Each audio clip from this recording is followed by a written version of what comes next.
Hello everyone, इस video में हम बात करेंगे बिहार ईएसआई मेंस के लिए मॉक टेस्ट का सेट नंबर 9।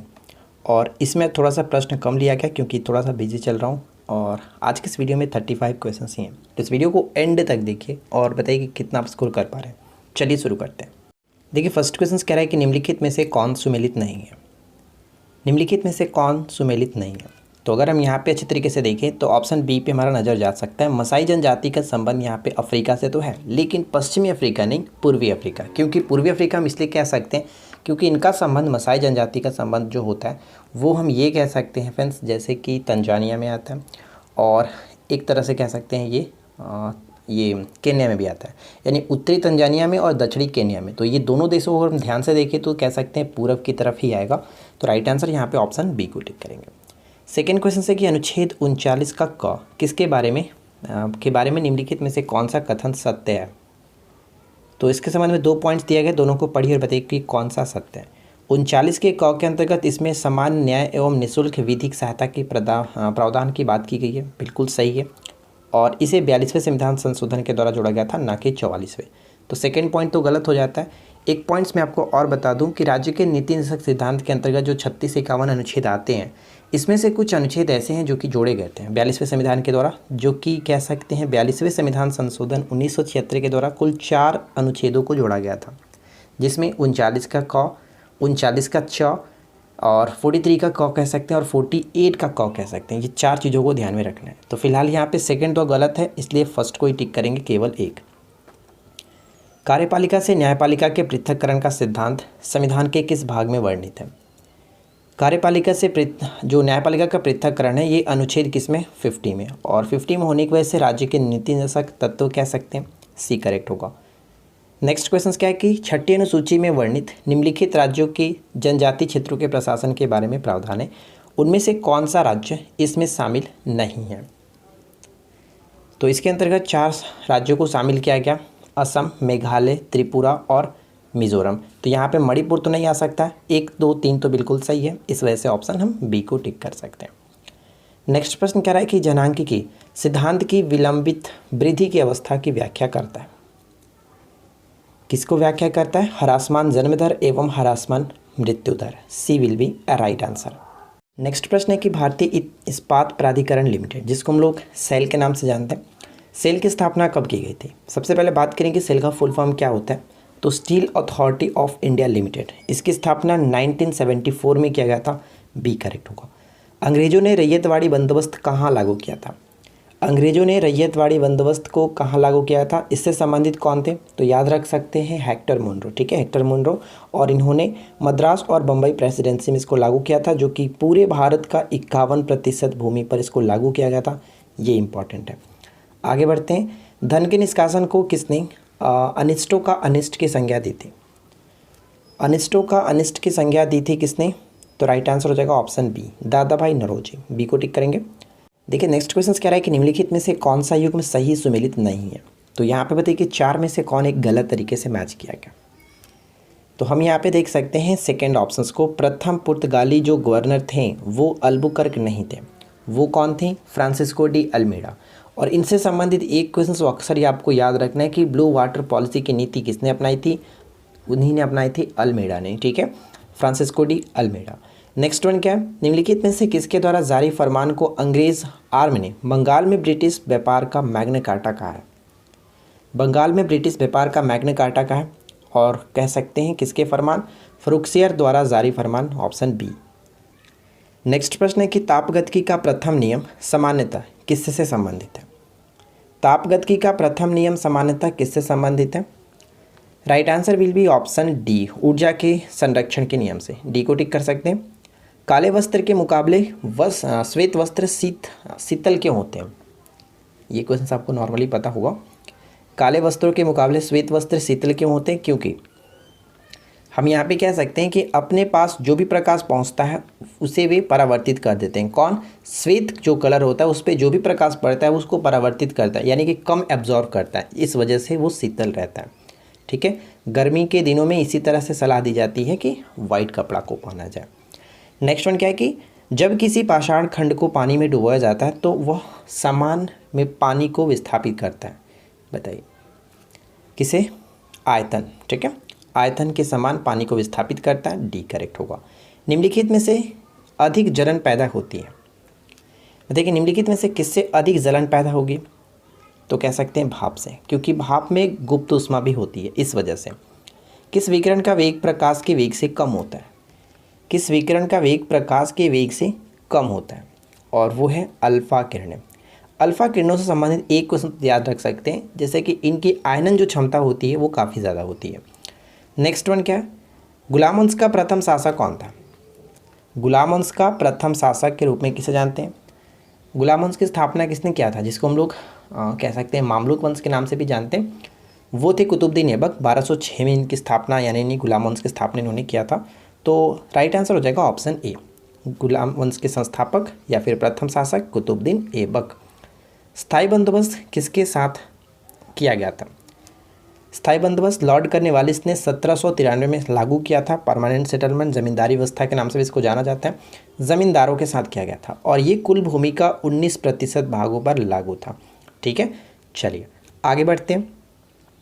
कांग्रेस ने स्वराज प्रस्ताव 1905 में पारित किया। प्रस्ताव का उद्देश्य क्या था, प्रस्ताव का उद्देश्य स्वशासन सुनिश्चित करना। राइट आंसर बी हो जाएगा, स्वशासन सुनिश्चित करना। नेक्स्ट वन बनता है कि डिंगरोक जल विद्युत परियोजना देश के किस राज्य में निर्माणाधीन है।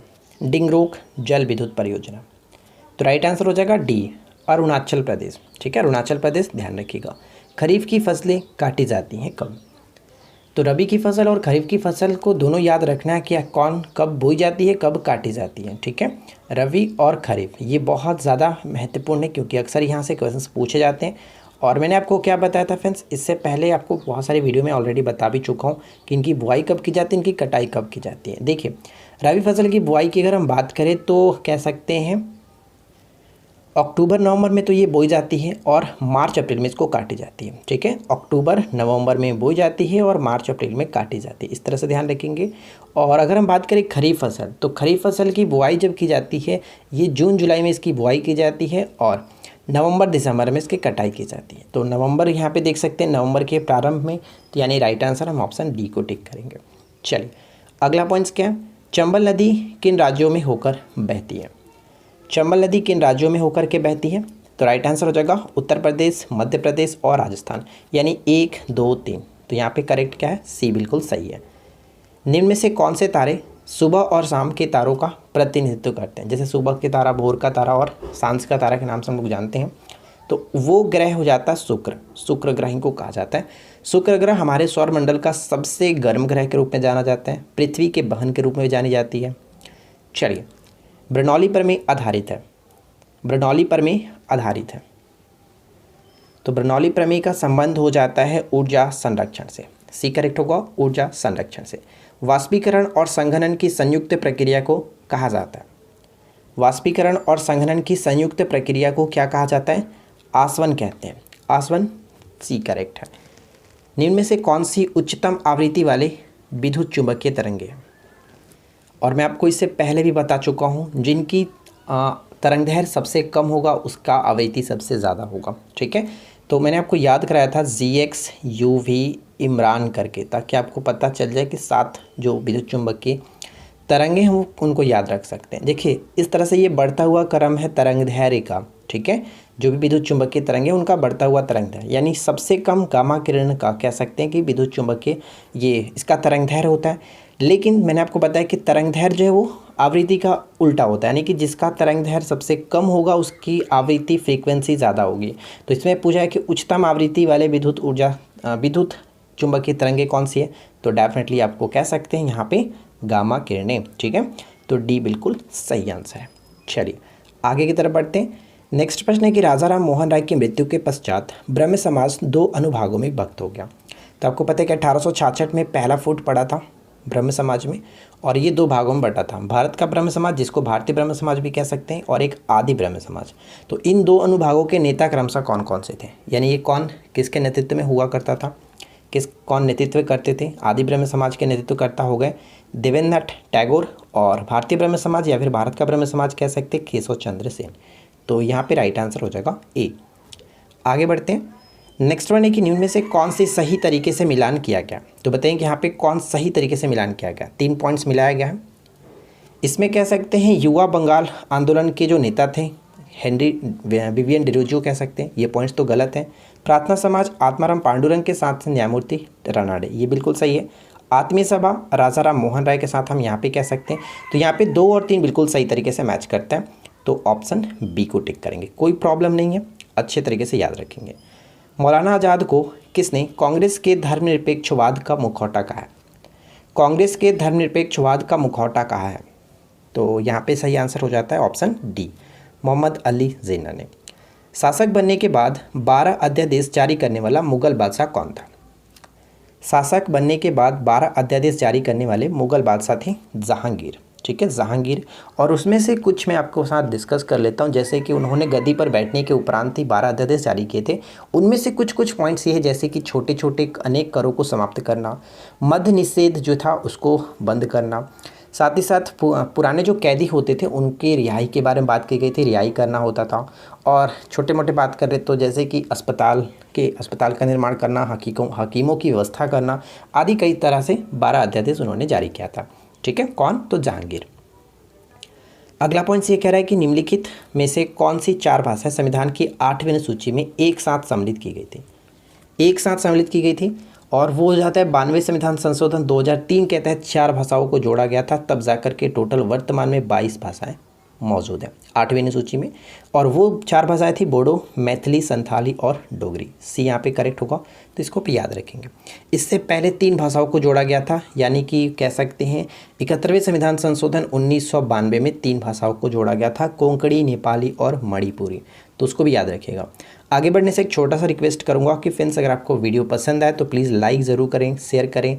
और एक तो चीज़ है कि आप लोग को यार कहीं वीडियो मिल नहीं रही है और ऊपर से आप डिसलाइक करते हो, कोई बात नहीं, डिसलाइक करना आपका हक है, लेकिन ये भी जानना मेरा हक है कि आप लोग डिसलाइक क्यों कर रहे हो। नीचे कमेंट्स करके बता सकते हैं कि डिसलाइक क्यों किया और क्या इंप्रूवमेंट आपको चाहिए, तभी तो मैं आपके लिए कुछ सुधार कर पाऊंगा। अदरवाइज़ आप डिसलाइक पे डिसलाइक करोगे, तो आप नीचे कमेंट्स करके जरूर बताया करें कि हाँ ये प्रॉब्लम है, इस वजह से मैंने डिसलाइक किया है, ठीक है, कोई दिक्कत नहीं है। नेक्स्ट वन देखिए क्या है, निम्नलिखित में से कौन कैबिनेट मिशन का सदस्य नहीं था? कैबिनेट मिशन के 3 सदस्य थे, एक तो लॉरेंस, क्रिप्स और अलेक्जेंडर, इसमें विलियम वुड नहीं थे, तो ए करेक्ट आंसर है। आगे देखिए, निम्नलिखित में से किस प्रधानमंत्री के शासन के दौरान संपत्ति के अधिकार को मौलिक अधिकार की सूची से हटा दिया गया था? 44वें संविधान संशोधन 1978 के द्वारा हटा दिया गया था, और वो कौन थे? मोरारजी देसाई की सरकार में प्रधानमंत्री यही थे उस वक्त, ठीक है। तो ध्यान रखिएगा, सूर्य और पृथ्वी के संदर्भ में विचार करें। तो यहाँ पे 3 पॉइंट्स लिखा गया, तीनों को पढ़ लीजिए और बताइए कौन सही है। पहला पॉइंट्स कह रहा है कि इनके बीच की जो न्यूनतम दूरी होती है 3 जनवरी को होता है, कोई दिक्कत नहीं है, मैंने आपको ऑलरेडी बता भी रखा है। पृथ्वी और सूर्य के बीच, जैसे सूर्य आपका ये इस तरह से है बीचों बीच, तो पृथ्वी हमारा क्या है, चारों तरफ चक्कर लगाता है, कभी यहाँ पे होगा इस तरह से, यहाँ पे आएगा, घूमता रहेगा इस तरह से, ठीक है। यानी अब यहाँ पे आप देख सकते हैं इन दोनों के बीच की दूरी ज़्यादा होगी, इन दोनों के बीच की दूरी कम होगी। यहाँ पे पृथ्वी अगर आता है, यहाँ पे है पृथ्वी, तो दूरी ज़्यादा होगी, और यहाँ पे आता है तो कम होगा। तो ये जो होता है स्थिति, जब न्यूनतम होता है 3 जनवरी को होता है, जब सबसे नज़दीक होता है, ठीक है। और इसको हम लोग उपसौर के नाम से जानते हैं। देखिए कह रहा है कि न्यूनतम दूरी को अपसौर कहते हैं, ये पॉइंट्स गलत हैं, क्योंकि न्यूनतम दूरी को हम लोग उपसौर कहते हैं और अधिकतम दूरी जो होता है इसको अपसौर कहा जाता है। क्लियर हो गया? तो यहाँ पे देखिए अधिकतम दूरी 4 जुलाई को होता है, ये भी बिल्कुल सही है, लेकिन ये पॉइंट्स हमारा गलत था। फर्स्ट और सेकंड इज सही है, सी ऑप्शन ए करेक्ट होगा, 1 और 2। सिंगरौली लघु जल विद्युत परियोजना किन क्षेत्र में स्थित है? किस क्षेत्र में स्थित है? तो यहाँ पे कह सकते हैं उत्तर प्रदेश, डी करेक्ट होगा, उत्तर प्रदेश। नेक्स्ट क्वेश्चन कह रहा है कि क्यू किस खेल से संबंधित है? क्यू किस खेल से संबंधित है? एक छोटा सा पॉइंट और बता दूं कि जो लोग भी अगर आपने हिंदी का सेट नहीं देखा अभी तक, तो आप ज़रूर देख लीजिए। मॉर्निंग में मैंने हिंदी का सेट भी डाला था, जो कि फ्रेंड्स काफ़ी अच्छे तरीके से कुछ चीज़ें मैंने आपको बता दिया, एग्जाम्स में काफ़ी हेल्प करेगा, तो एक बार ज़रूर देख लीजिएगा। देखिए क्यू शब्द का संबंध हो जाता है बिलियर्ड से, यानी कि राइट आंसर यहाँ पे हम डी को टिक करेंगे, इनमें से कोई नहीं, ठीक है। तो चलिए मिलते हैं नेक्स्ट क्लास में। Thanks for watching, keep learning, have a good day.